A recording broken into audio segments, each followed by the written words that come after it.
Ladies and gentlemen, attention please. The special session of the World Journalist Conference 2023 will begin at 4:15. All participants, please come into the conference hall and be seated.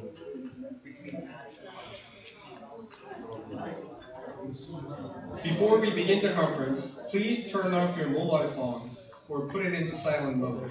Smoking is prohibited in this building, so please use the designated smoking area outside the building. English is the official language of this conference. For interpretation, please set your device channel. Number 1 for English, and number 2 for Korean. 동시 통역이 필요하신 분께서는 앞에 놓인 수신기 채널을 영어는 1번, 한국어는 2번으로 맞춰주시기 바랍니다.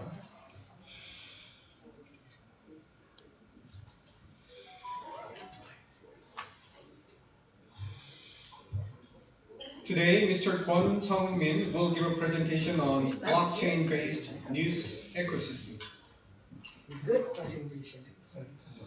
The speaker is the founder and CEO of Publishing Incorporated, a software company that focuses on building a blockchain-based news platform. He's also the founder of the 2 digital news websites, Econo Times and Token Post. Mr. KWON, when you're ready. Hello, good afternoon. Can you hear me okay? Good afternoon, ladies and gentlemen, distinguished guests and speakers. I'm honored to be speaking at this conference today.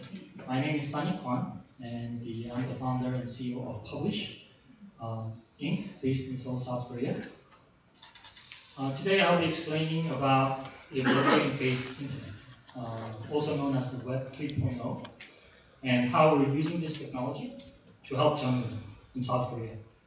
The topic may be new for some, and maybe a little far-fetched for some and others, but I believe it's very crucial we take some time to understand about this new technology in order to improve journalism.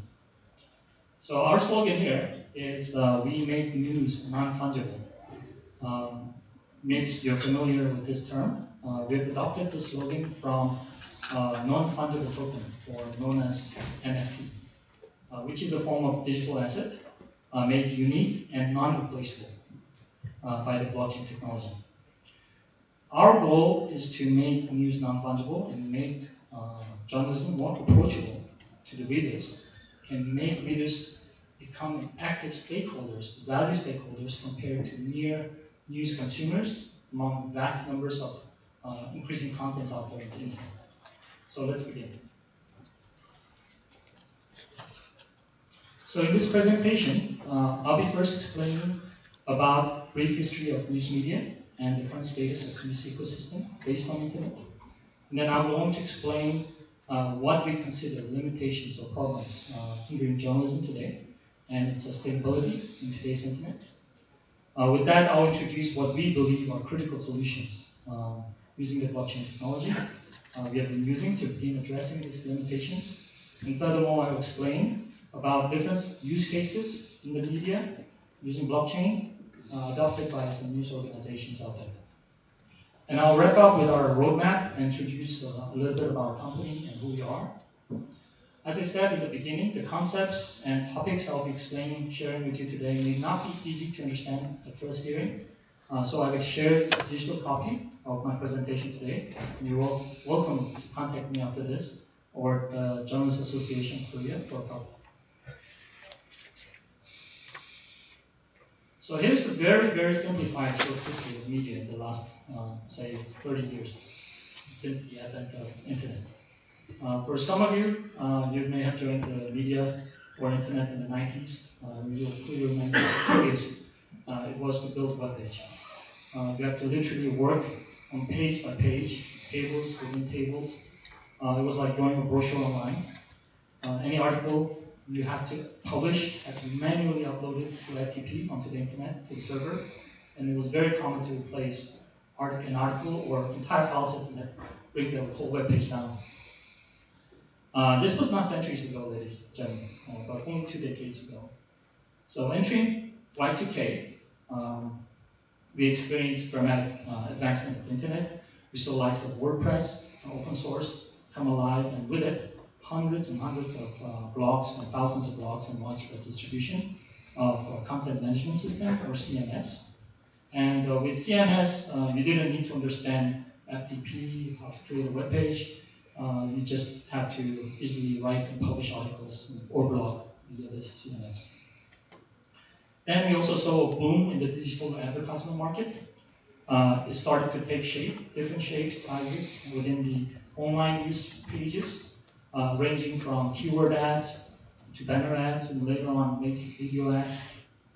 Enter 2010, we saw mobile phones boom, and it was social media platforms. We saw applications, and everyone had two applications, need applications, right? So nowadays, in the 2020s and forward, we still see the mobile trend going, but tapering off.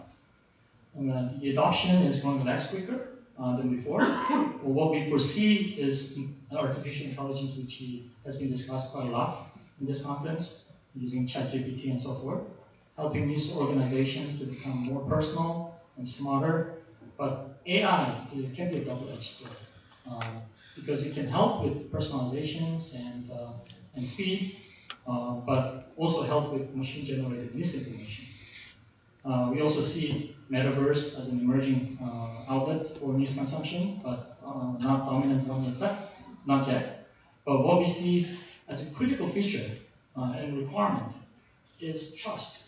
trust in a growing trustless society and internet. As we understand, information gets easier and easier to publish, including videos onto the internet. We're experiencing a pandemic of misinformation, and it's becoming harder to distinguish between verified information and misinformation. And we believe blockchain potentially can fix this problem.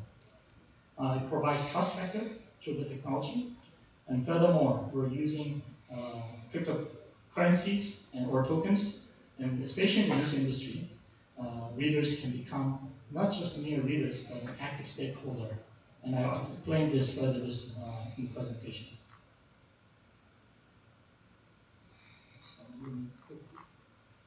So here's another way of looking at the development of the internet.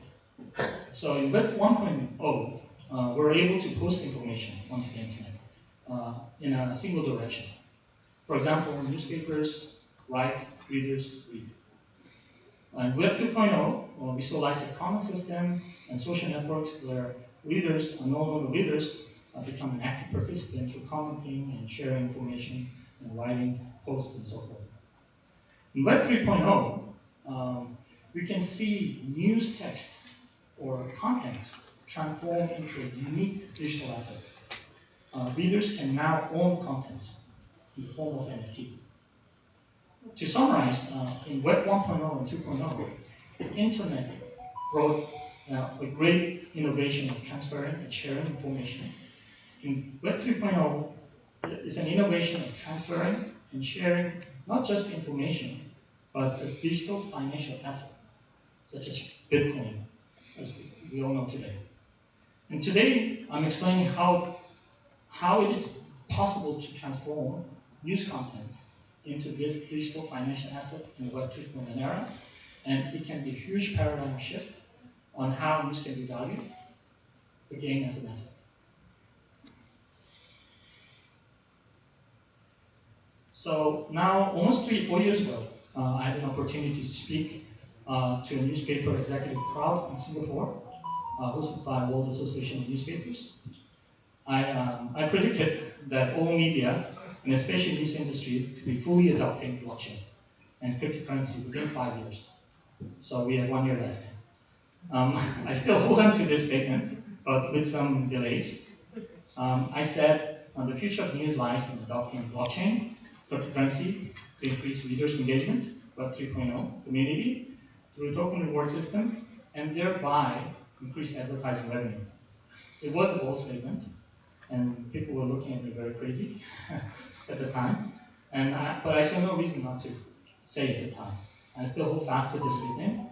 And during the last 4 years, blockchain has itself improved and developed in multiple ways. And what I hope to show you today can become a bigger reason for us, as news industry, to adopt blockchain sooner. Here's the high-level view of how current internet-based news ecosystem looks like. So you have reporter on the left side creating news, and then the reader on the right side, and the advertiser fitting in the business model. This format, or this news business model, is not very different from offline news model on papers. This similar model based on advertising income has existed, I believe, for the last 400 years, and have changed very little.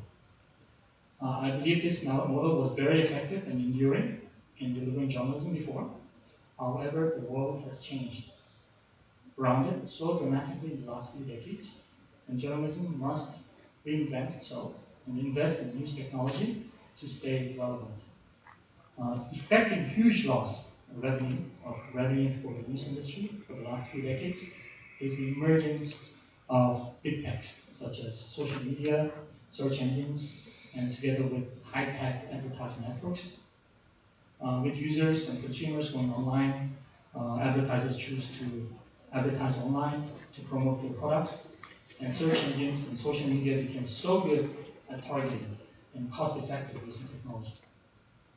In contrast, news industry, in my opinion, in my humble opinion, failed to keep up with the technology, and thereby arguably lost its own ad game and huge source of revenue, leading to a lot of problems we now know today in the news industry, such as traffic-driven journalism.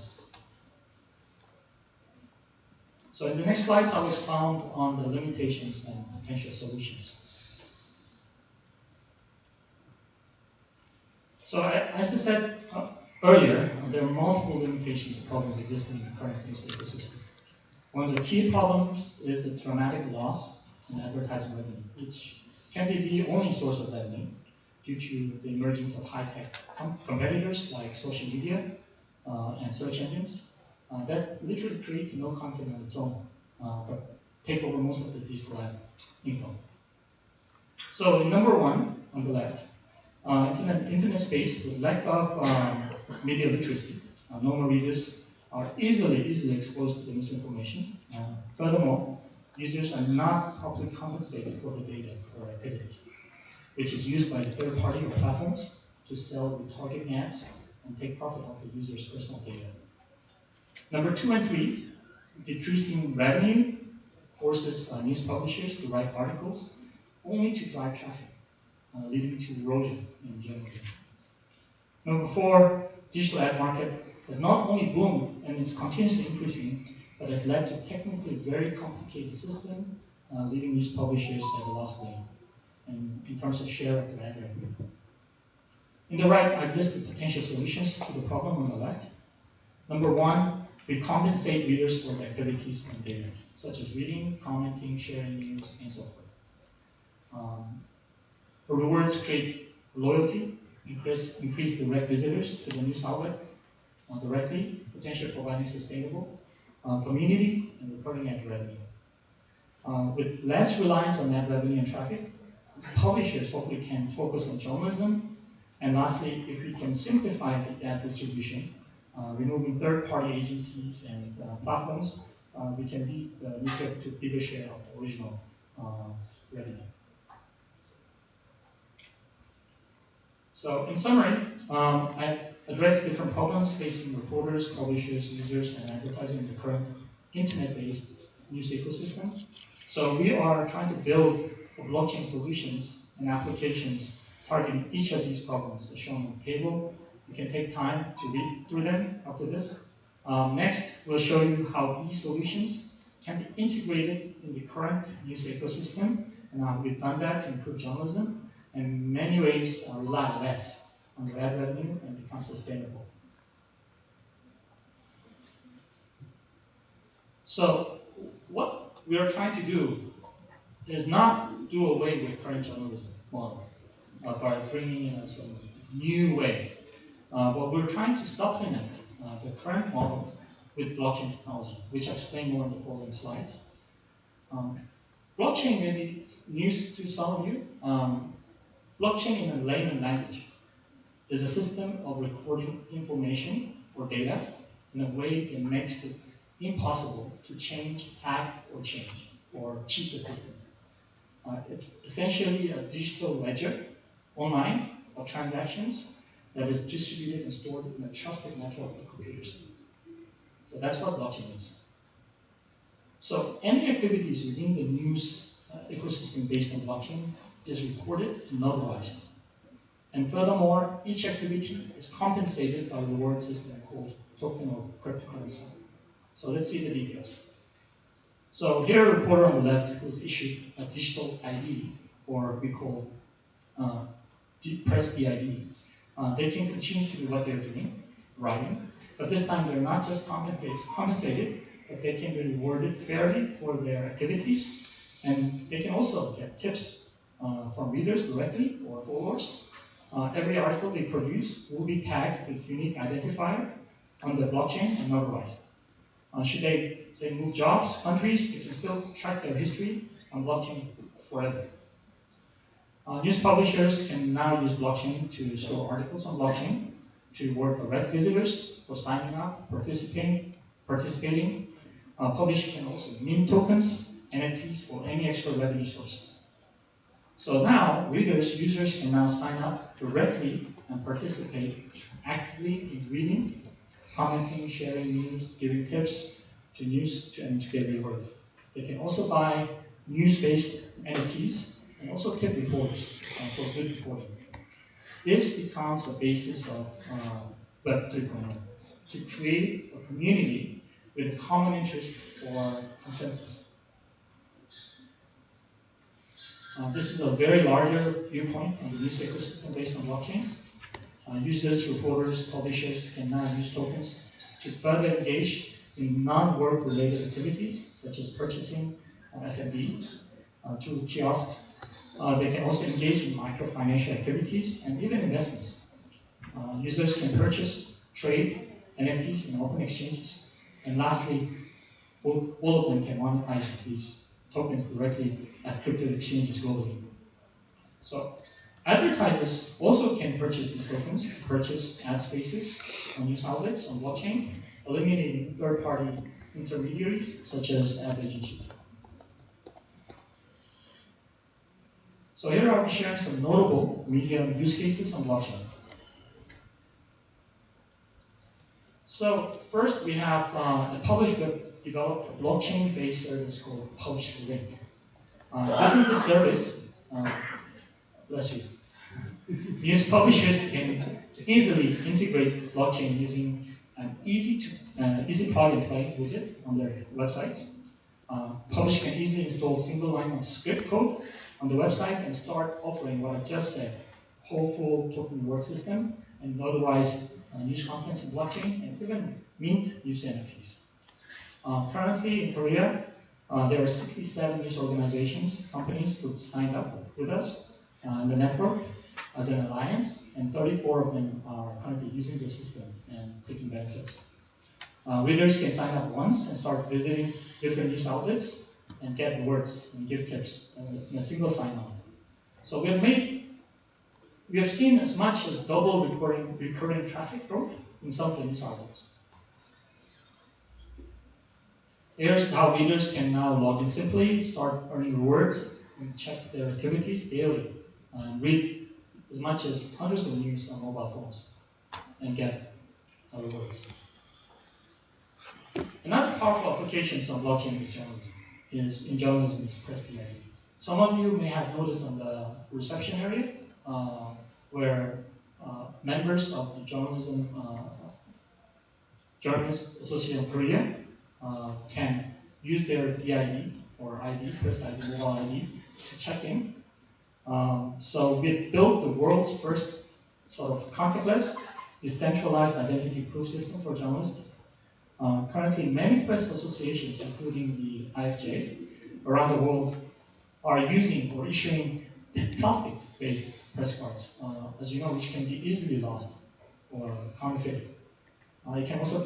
It can be a very insecure way of providing proof for journalists.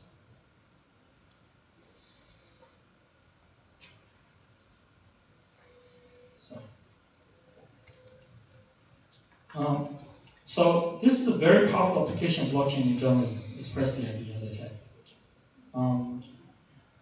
By building the press ID on mobile using blockchain, you can provide powerful benefits like this, such as proof of ownership, proof of authenticity, proof of integrity.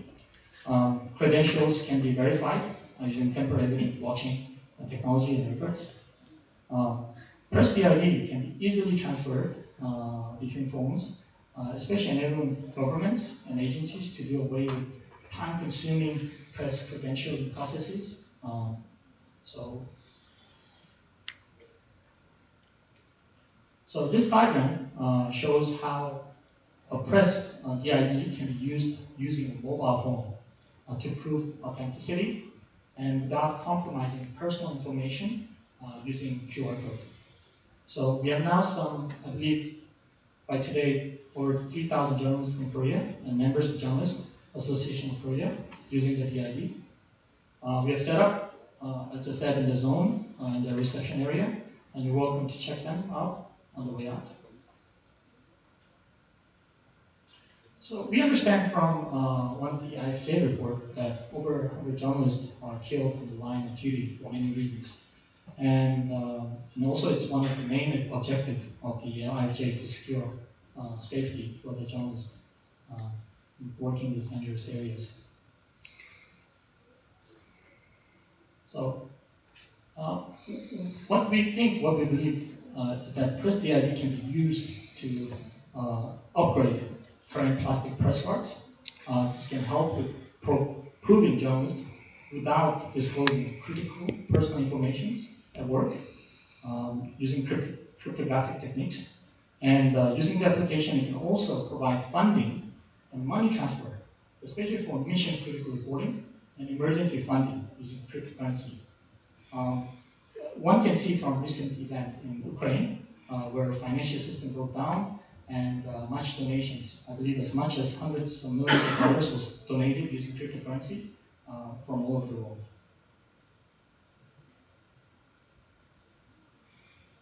So another very popular application of blockchain is NFT, a non-fungible token. An NFT stands for non-fungible token. Simply put, it's a digital asset that represents real life world objects like art, photo, videos, or even news articles, and it's stored on blockchain. They can be transferred from one to another. So using NFT technology, news publishers and journalists can turn intangible news articles into tokens, which in turn make articles and photos, buying, selling, trading articles, photos, as fluid and more efficient while authenticating proof of ownership and its originality. So we've seen LA Times delve into this NFT project, as well as South China Morning Post. I believe the latest news is Time and German newspaper called Axel is testing on Web 3.0, especially on subscription using NFT. So we see a lot of news organizations come to life with Web 3.0. Here's a concept design of what we're building. This is sort of on the bottom of an article page. On the article, there's a widget under every article showing the proof of journalist and details. Here are the reporters or the press DID appears at the bottom of the article. Reporters can now be verified, and again, together with it, the news can be trusted.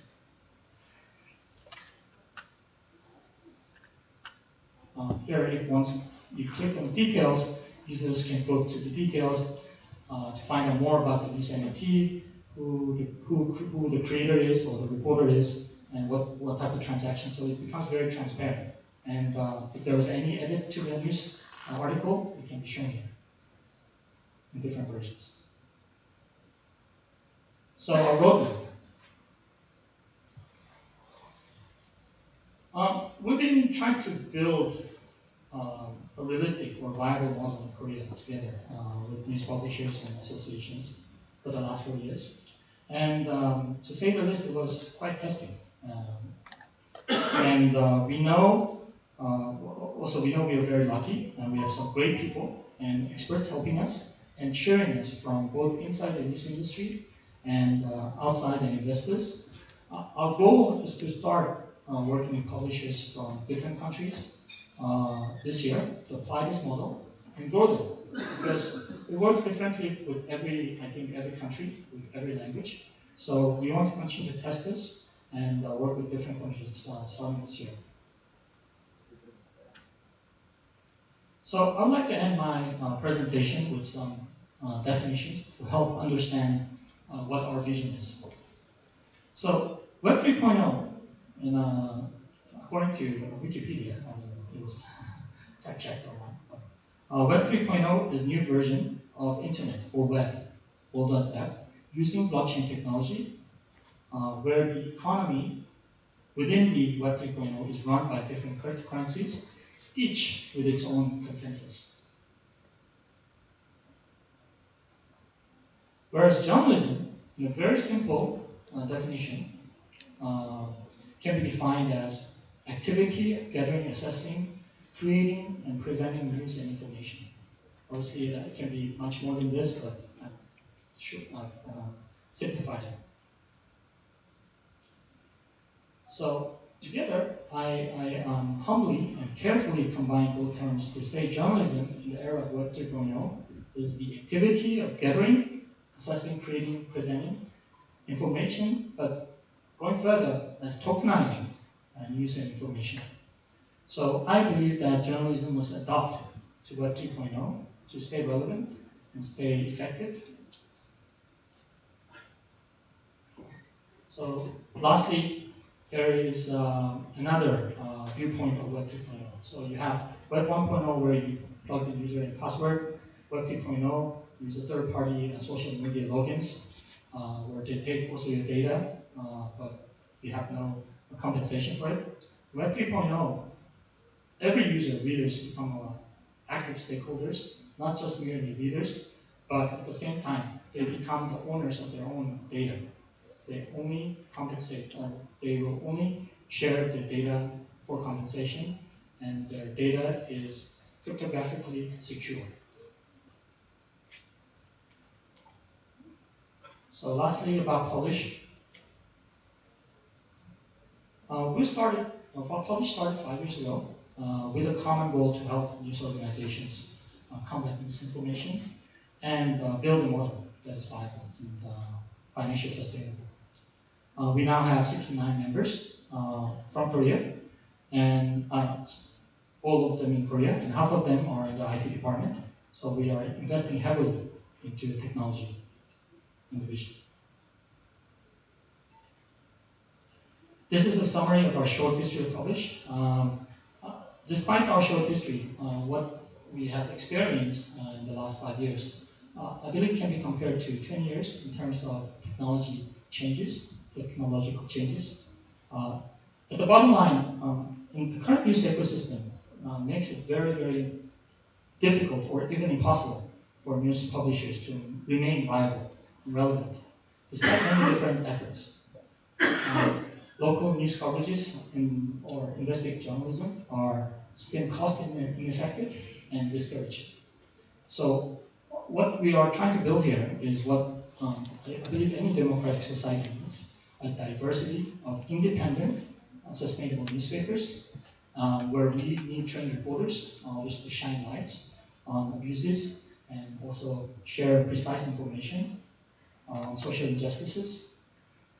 So at Publish, we are building a secure and transparent news ecosystem for balanced journalism based on blockchain.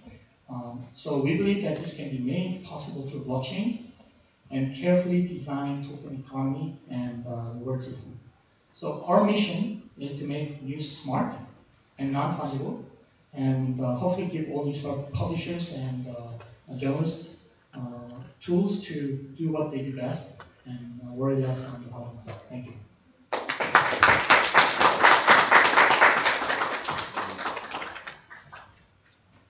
Now we're going to take questions from the floor. If you have any questions about his presentation, please raise your hand. Before you speak, please let us know your organization. Anybody have questions?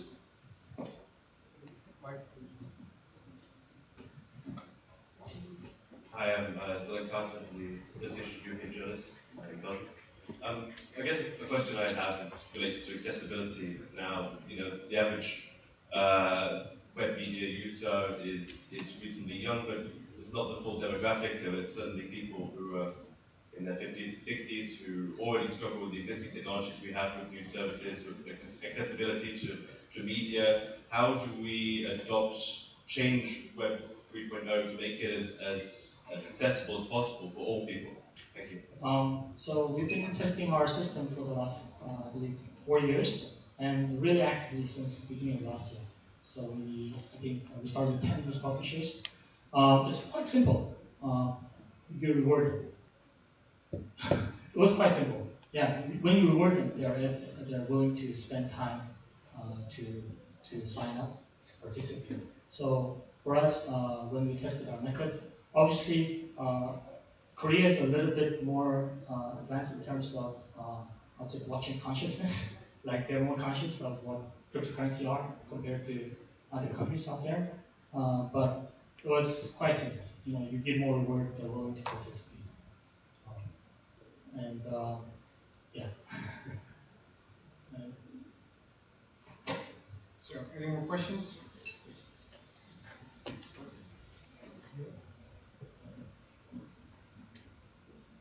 So I'm a Turkish journalist. I'm from Turkey. So our government is very famous for erasing the news content in the internet if they don't like it. So with this blockchain technology, can we protect that? And are you, as a blockchain company, to fight with the government to want to make any kind of pressure on this content of the news? Thank you. I think just like any other technology on internet, I think technology is very neutral. It's how you use it. So blockchain, you know, have very sort of bad reputation until now. A lot of scams and so forth. But I think blockchain at its core is neutral. So it's how you use them, how you apply them. So coming back to your question. So regarding so first, so should a government, say, demolish a website, say, burn a server, uh, yeah, or with it, the articles. Once you store on a blockchain, it's permanent. No one can erase it. The only way to erase them on a blockchain is if you take down the entire internet, the entire world. So that's pretty impossible. So yeah, one is permanent. So I believe no government can take down an article once it's live on blockchain, notarized on blockchain. So that can prevent sort of government abuse. Um, and so yeah, it's yeah, I think that will answer your question, maybe. Yeah, are you ready to fight with the government on this issue? Because I know that it's not only Turkey. There are a lot of governments who want to fight Oh, back yes. towards this blockchain. Yeah, I think publish at its core is against anti-democracy. The reason we're doing this and I'm putting my efforts, sort of my life behind this. And I've been doing this for 4 years. I've been sort of an evangelist for this for 4 years, and it's been very difficult in the beginning. Newspapers explain what is blockchain. Now they're much more known. People understand it a little bit better, but it was very difficult. But I stuck to it because I think blockchain can change journalism for many reasons. It can not just advance journalism and make readers more active stakeholders using different assets or tokenizations, but as I said, it can store notarized articles and especially, I guess, the answer is yes. Yeah, the answer is yes. I think it would be impossible, for example, to do what we do in communist countries. Yeah, I think it would be impossible.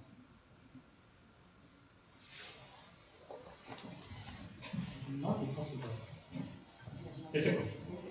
Hello. Yes, I Yeah, this is President Shrestha from the KWON Sonny Nepal. yeah. My question is, firstly, uh, is the new technology so?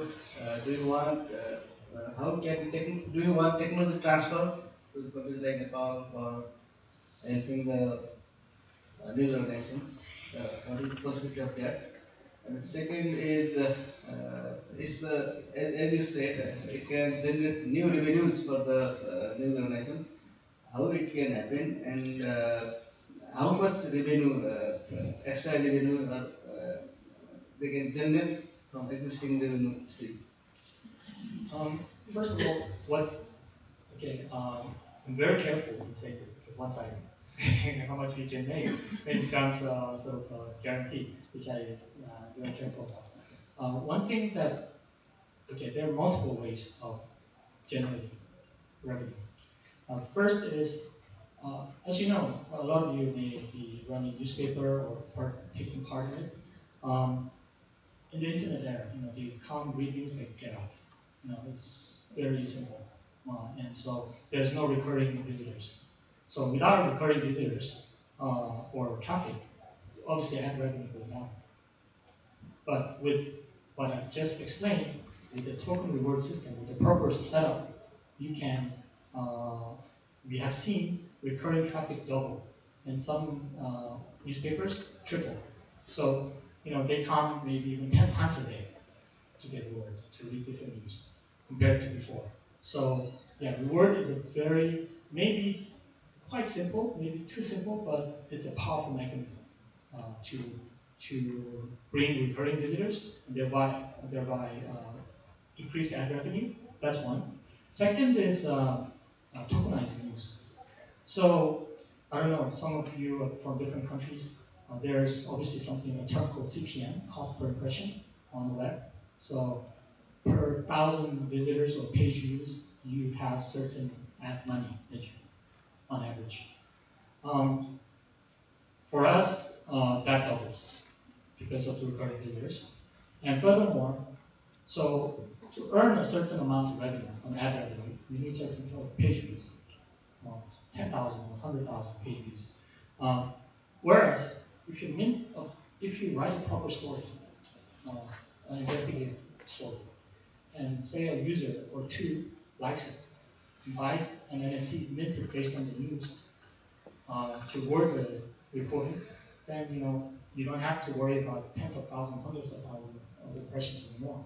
You can just focus on the story. You can focus on the fans or the readers. So it creates Web 3.0 creates that connection, whereas where it wasn't before. Now the readers come in, read the news, get out. There's no way of communicating other than maybe some comment system. So this is a new way. I know it's very hard to imagine, but I can explain further maybe after this meeting, or maybe you can do an online meeting afterwards. I'm very happy to explain how this works. So there's multiple ways of creating ad revenue. So it does not destroy what you already have. It supplements what you have. So I'm saying why not? And some of you maybe in the IT, maybe covering IT, especially with blockchain. This industry, as insecure it is at the moment, the blockchain, it's going lips and bounds. It's a new industry. It's like AI, just like AI. One has to understand it, take advantage of it, and we're hoping that this industry can take advantage of this new source of revenue, and and at the same time maintain, I would say, integrity. So we're balancing the two at the moment. I should talk about this technology transfer. I also. Yes, it's possible. We just need to translate into, was it Italian or? Yeah, I think we have the technology ready, so it's just a matter of transferring into different language. We need at least maybe 3 newspapers to protect the network to begin with, within Nepal. I'd say that's sufficient to start with. So any more questions?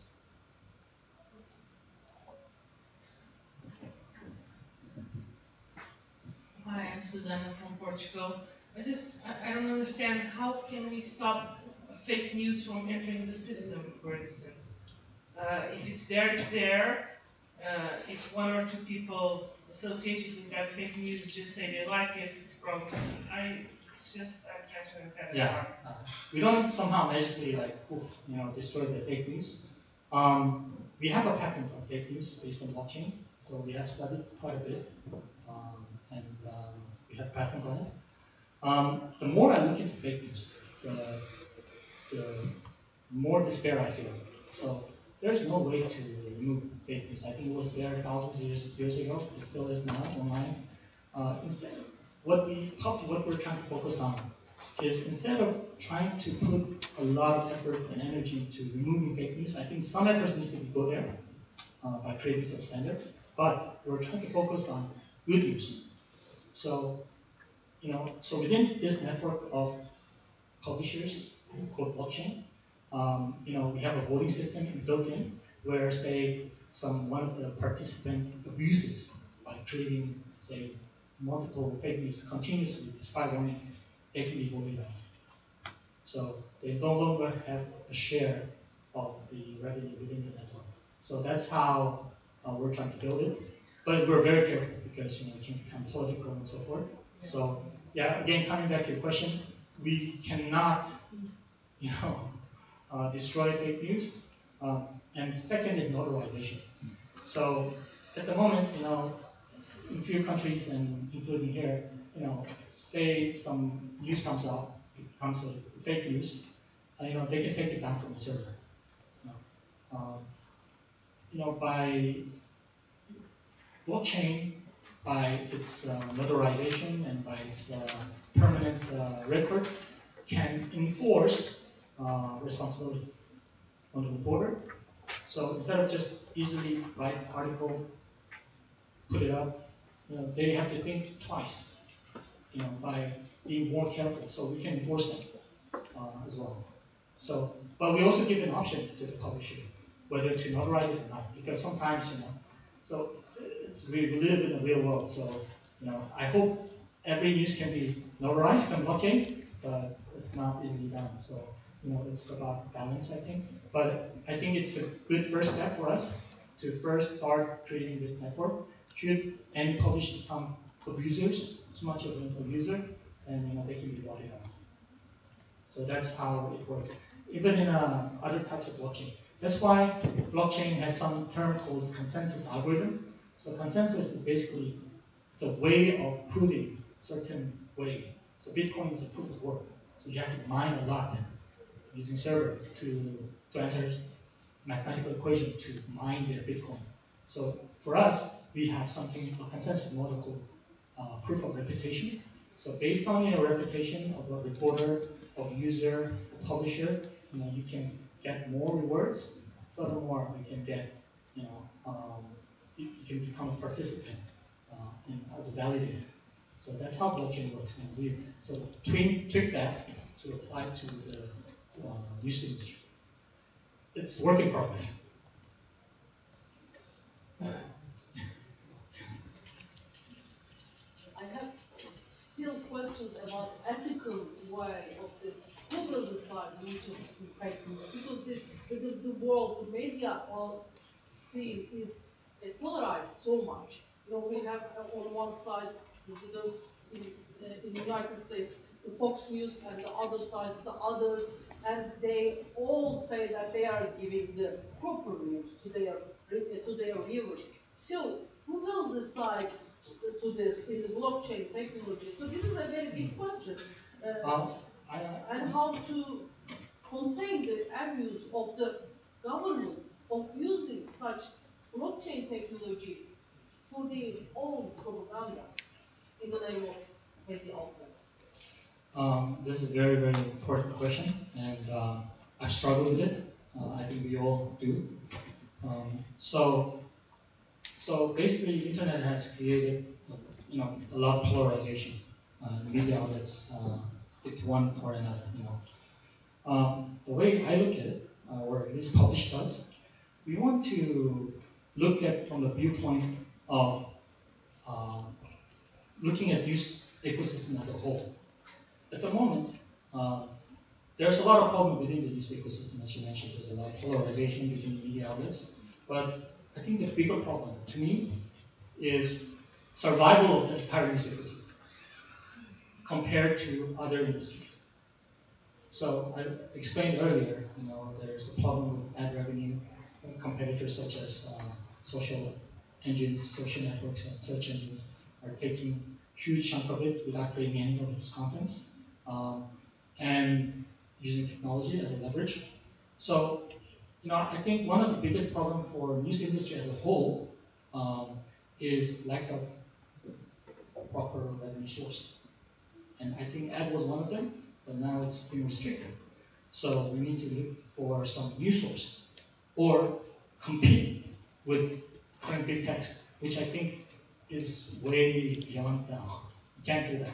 You can't compete with Google, you can't compete with Naver in Korea. I think you have to find some new innovative way.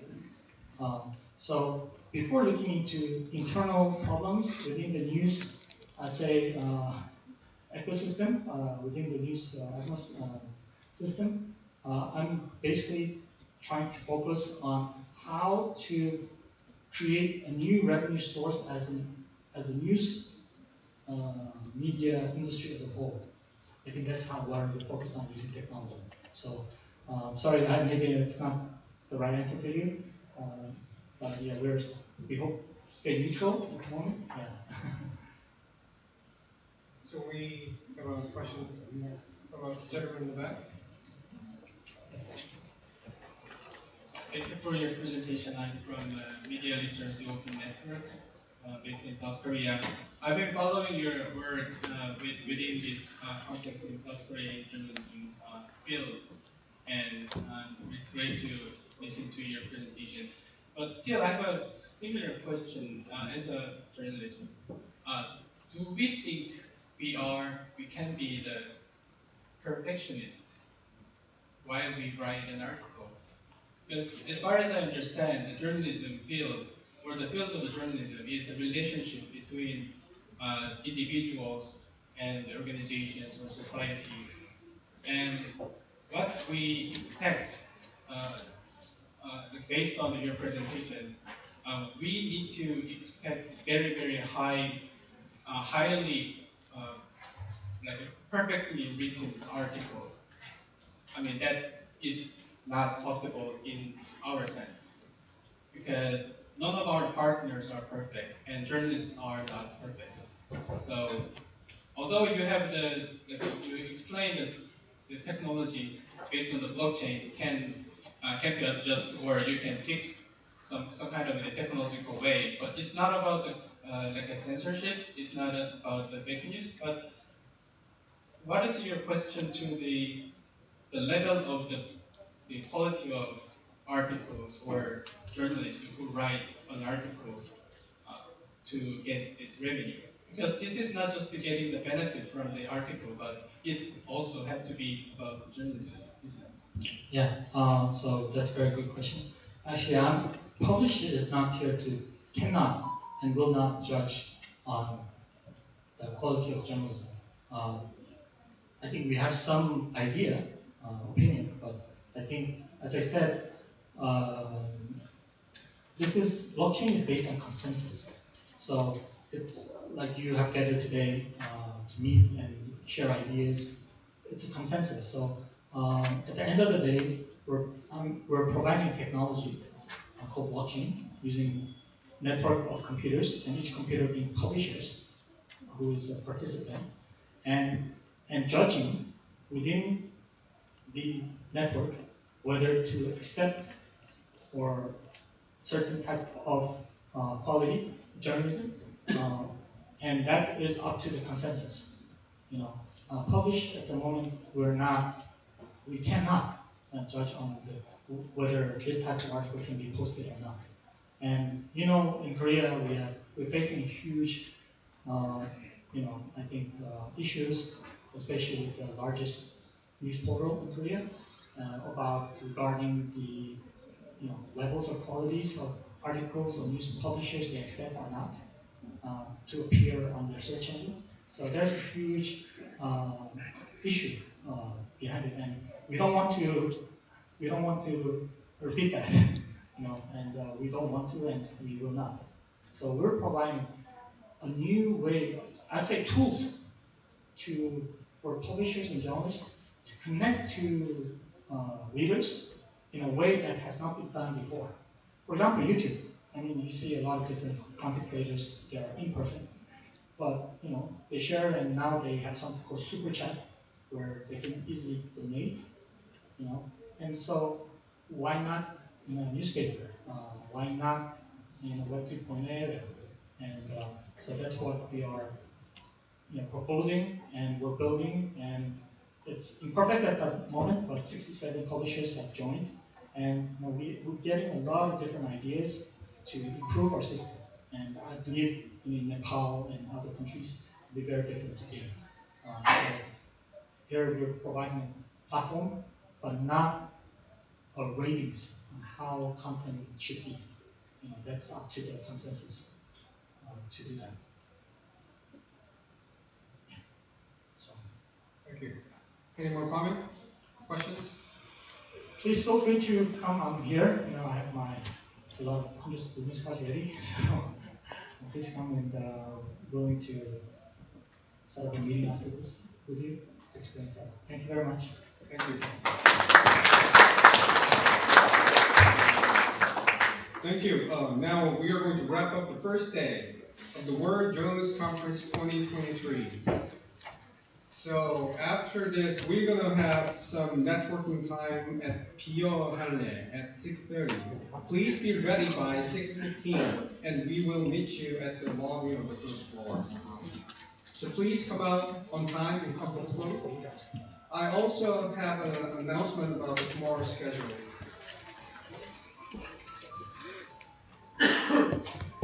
Uh,